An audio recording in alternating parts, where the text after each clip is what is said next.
This year's elevated storyline in Chicago PD Season 13 continues with an unexpected Hank Voight revelation.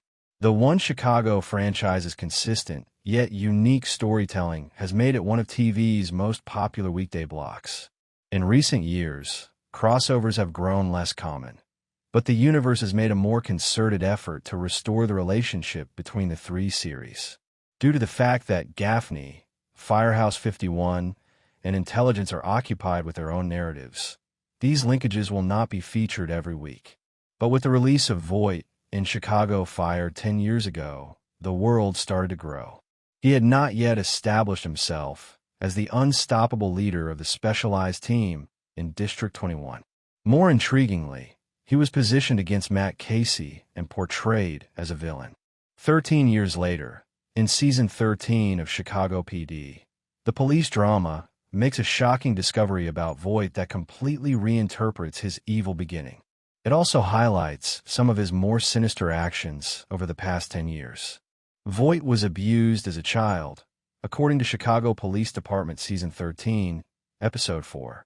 The opening scene of Root Cause shows Voight receiving an unexpected image stuck in his windshield.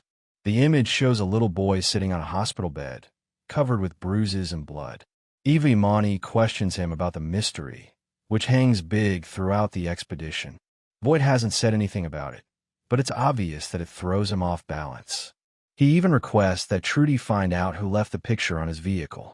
Imani questions her employer about the picture once more while the intelligence unit resolves the case of a man who is obviously disturbed and raises fresh suspicions about his father's role in his downward spiral. It's Voight in the 1970s, apparently.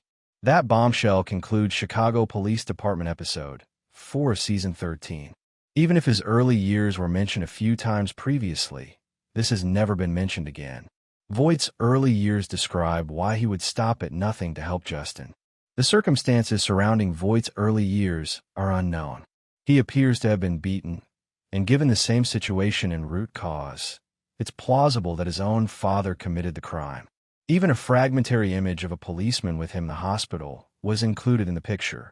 To be clear, though, there was no evidence that Voight's father was abusive, even though he was referenced a few times. Whatever the situation, Voight will stop at nothing to help Justin, including forcing Casey to conceal his son's drunk driving accident that left someone crippled in Season 1 of Chicago Fire. The intelligence chief was introduced to the audience for the first time, and given how well-liked Firehouse 51 was already at the time, he was viewed as a villain. Voight was determined to keep his son safe, even after the Chicago Police Department was established. Unfortunately, because Justin had always had difficulties, he was frequently involved in shady activities that put his father in a difficult situation. Justin's terrible death, which is still a fairly well-kept secret in the series, was the catalyst for Voight's worst crime up until this point.